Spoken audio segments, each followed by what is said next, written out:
electrostatics, body are divided into parts. According to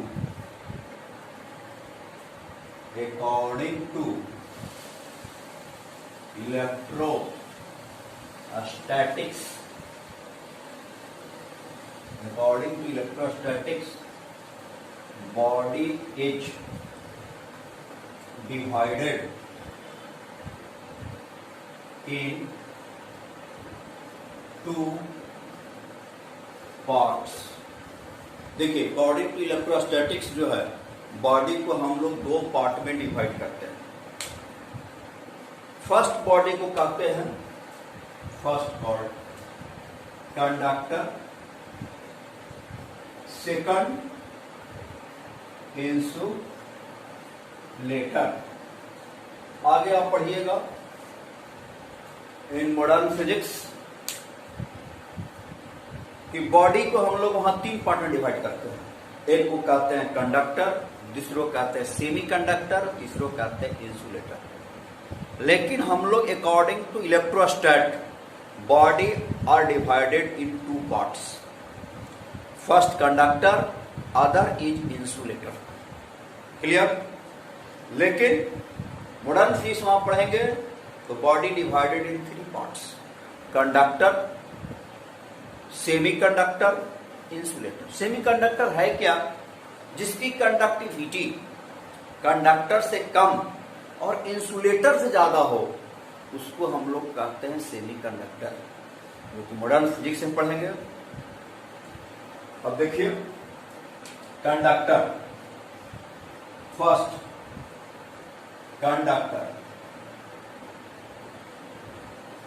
conductor में क्या है कि charge, electric charge are freely move from one place to another place inside the body. That is electricity exist through the body is called conductor. क्योंकि इलेक्ट्रिक चार्ज body के अंदर एक प्लेस से दूसरे प्लेस तक, वन प्लेस टू अदर, तो ऑटोमेटिक है इलेक्ट्रिसिटी का फ्लो होगा, और वैसे बॉडी को हम लोग कंडक्टर कहेंगे.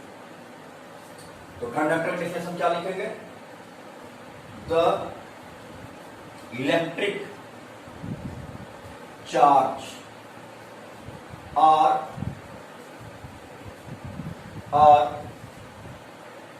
freely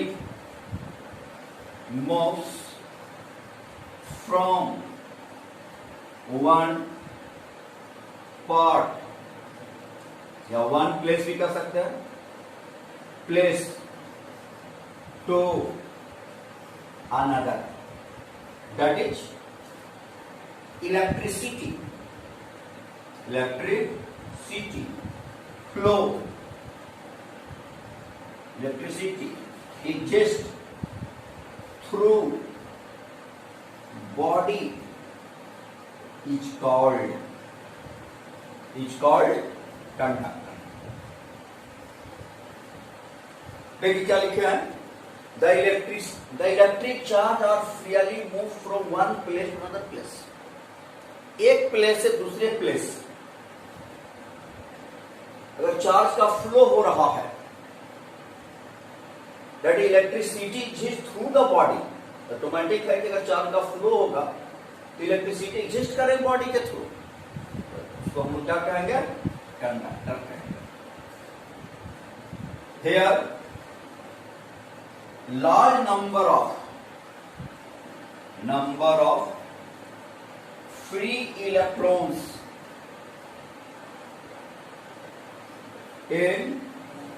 inside the बॉडी के अंदर क्या होगा? यहां large number of free electrons होगा, large number of valence electrons होगा. एग्जांपल के तौर पे ह्यूमन बॉडी, कोई भी मेटल ले लीजिए, मेटल,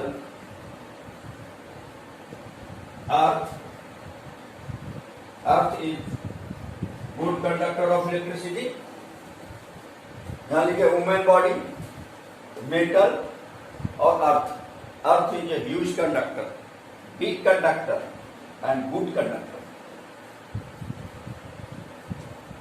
ये हुआ कंडक्टर। दूसरा है insulator. Insulator second, insulator. Insulator देखिए इंसुलेटर है क्या। इंसुलेटर जो है इसके में जो फ्री चार्ज है या इलेक्ट्रिकल चार्ज है वह एटम के साथ टाइटली बॉन्डेड रहता है। इसमें जो इलेक्ट्रिकल चार्ज है और tightly bonded with respective atom. तो वैसे केस में फ्री इलेक्ट्रॉन की संख्या कम जाएगा, तो वैसे बॉडी को हम लोग इंसुलेटर कहेंगे।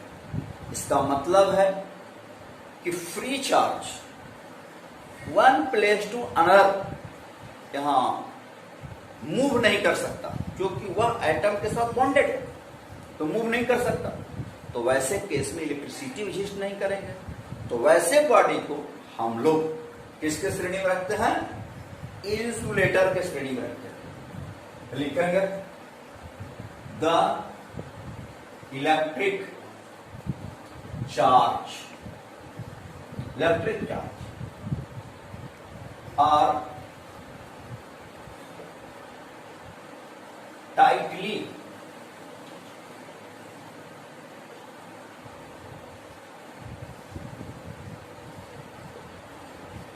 tightly bonded with respective atoms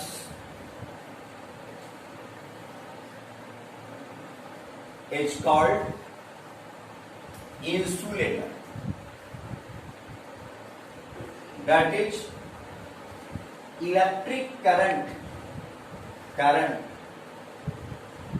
electric current not exist through body. क्यों इलेक्ट्रिसिटी एग्जिस्ट नहीं करेगा? क्योंकि उसके जो चार्ज है, इलेक्ट्रॉन है, वह टाइटली बॉन्डेड है एटम के साथ। तो ऑब्वियस है उसका flow one place to another तो होगा नहीं, और वन प्लेस टू अनदर जब नहीं होगा तो वैसे केस में electric current not exist through body. वैसे केस में इलेक्ट्रिसिटी का फ्लो बॉडी से नहीं होने वाला, not electricity flow through the body. इसका मतलब हो गया कि few number of the free electron exist in insulator. The few number of free electrons are few number of free electrons are exist in insulator. Insulator a few number of free electrons होते हैं। अगर आप metal और non metal में electron के संख्या का अगर ऑर्डर की बात किया जाए तो 1 सेंटीमीटर क्यू में 1 सेंटीमीटर क्यू अगर आप लेते हैं मेटल का, उसमें 10 to the power 23 electrons exist करता है, 3 इलेक्ट्रॉन्स। और इंसुलेटर में अगर 1 सेंटीमीटर क्यूब इंसुलेटर लेते हैं तो उसमें 10 to the power 6 free electrons exist करते हैं। This is a huge difference between this number of free electron and this number of free electron, huge difference. इसलिए इंसुलेटर से करंट एग्जिस्ट नहीं करता और कंडक्टर से करंट एग्जिस्ट करता है। क्लियर? चलिए अब एग्जांपल के तौर पे समझ सकते हैं। Glass rod plastic, would, etc बहुत सारे ऐसे हैं जो इंसुलेटर की श्रेणी में आते हैं, इससे इलेक्ट्रिसिटी एग्जिस्ट नहीं करता। तो याद रखना है कि हम लोग इलेक्ट्रोस्टैट के पॉइंट ऑफ व्यू से बॉडी को दो पार्ट में डिवाइड करते हैं, one conductor, other insulator, clear?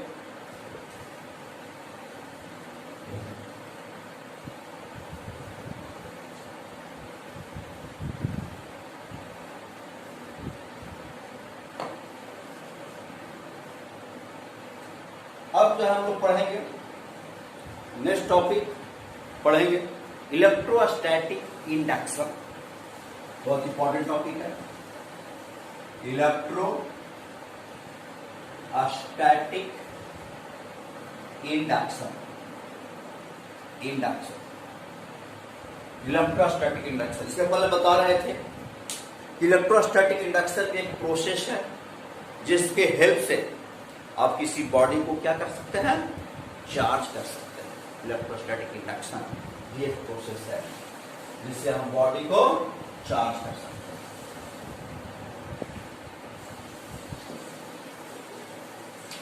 अब जो है इलेक्ट्रोस्टैटिक इंडक्शन क्या है? When charge body is placed near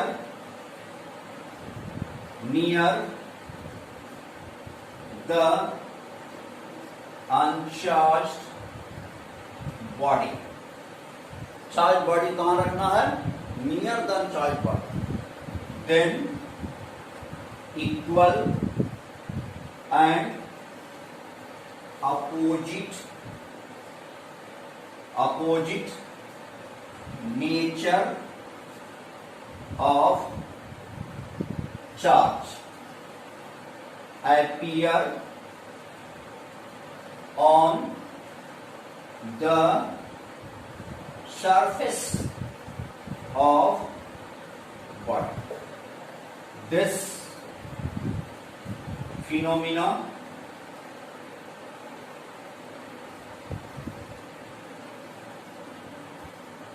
is called electrostatic induction। ये जो फिनोमिना है इसको कहते हैं इलेक्ट्रोस्टैटिक इंडक्शन। देखिए क्या लिखे हैं, when charged body is placed near the uncharged body, clear? Then equal and opposite nature of charge, equal and opposite nature of charge appear on the surface of body। This phenomena is called electrostatic induction। This phenomena is called electrostatic induction। अब जो है, अब इसको देखिए, figure से समझिए।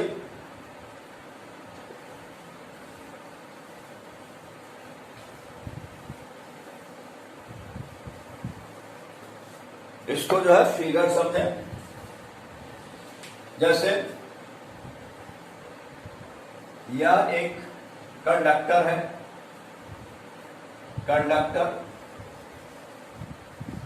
Conductor यह एक कंडक्टर है। कंडक्टर को हम इंसुलेटिंग स्टैंड के ऊपर रख रहे हैं, इंसुलेटिंग स्टैंड। इस कंडक्टर कहां रखा जा रहा है? इंसुलेटिंग स्टैंड के ऊपर रखा जा रहा है, क्लियर?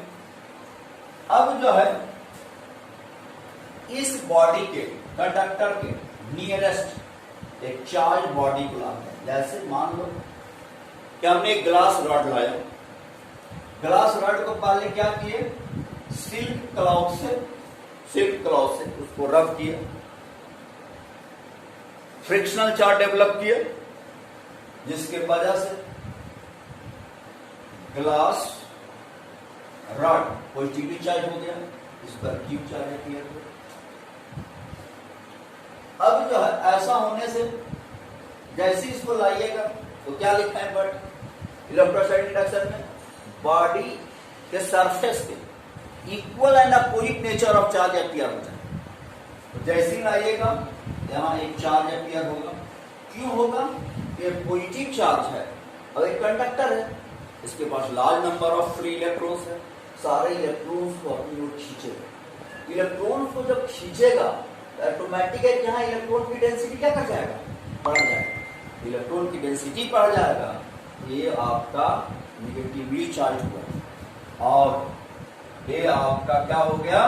पॉजिटिवली चार्ज हो गया। यहाँ हो गया क्यू इंडस्ट, यहाँ माइनस, यहाँ क्या हो जाएगा? प्लस। इसको हम लोग कहते हैं, इसको हम लोग कहते हैं एंडोस्ट चार्ज और इसको हम लोग कहते हैं inducing charge. This called a induced charge और this is a inducing charge. ये आपका इंड्यूसिंग चार्ज, ये आपका इंड्यूस्ड चार्ज, इसको याद रखना है। अब जो है एक बहुत इंपॉर्टेंट पॉइंट, इंड्यूसिंग चार्ज जो होगा, inducing inducing charge always greater and equal to magnitude of induced charge. Induced charge के मैग्नीट्यूड से क्या होगा? ज्यादा होगा। इंड्यूसिंग चार्ज का मतलब है क्यू इंड्यूस्ड। इंड्यूसिंग चार्ज आपका क्यू है greater and or equal to induced charge Q. इसका मतलब है कि inducing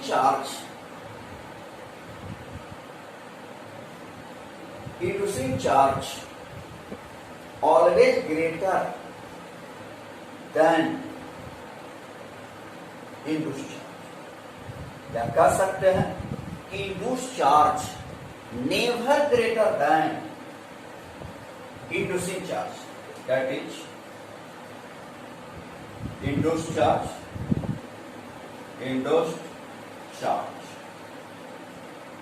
is never greater than inducing कहने का मतलब इंड्यूस चार्ज जो होगा वह कभी बड़ा नहीं होगा, नेवर, कभी नहीं, ग्रेटर देन इंड्यूसिंग चार्ज। ये हमेशा जो होगा इंड्यूस चार्ज इंड्यूसिंग चार्ज से छोटा होगा, बराबर तक हो सकता है। मैक्सिमम अगर इसका अगर इंड्यूस चार्ज का अगर पूछा जाए कि इंड्यूस चार्ज का मैक्सिमम वैल्यू क्या हो सकता है, तो वह इंड्यूसिंग चार्ज के बराबर हो सकता है, लेकिन उससे बड़ा नहीं हो सकता। क्लियर? दूसरा पॉइंट याद रखना है, सेकंड पॉइंट याद रखना है। देखिए यहां Q है, यहां इंड्यूस चार्ज प्लस, यहां माइनस, यहां induce charge plus. Second point याद रखना है,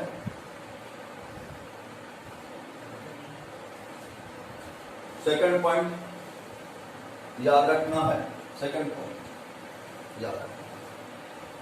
कि जहां भी इलेक्ट्रोस्टैटिक इंडक्शन होगा वहां दो बॉडी के बीच में अट्रैक्शन होगा। कहने का मतलब है कि electrostatic induction always follow attraction, वह हमेशा अट्रैक्शन को फॉलो करता है। इसका मतलब हर जहां भी इलेक्ट्रोस्टैटिक इंडक्शन होगा दो बॉडी के बीच में अट्रैक्शन होगा। The electrostatic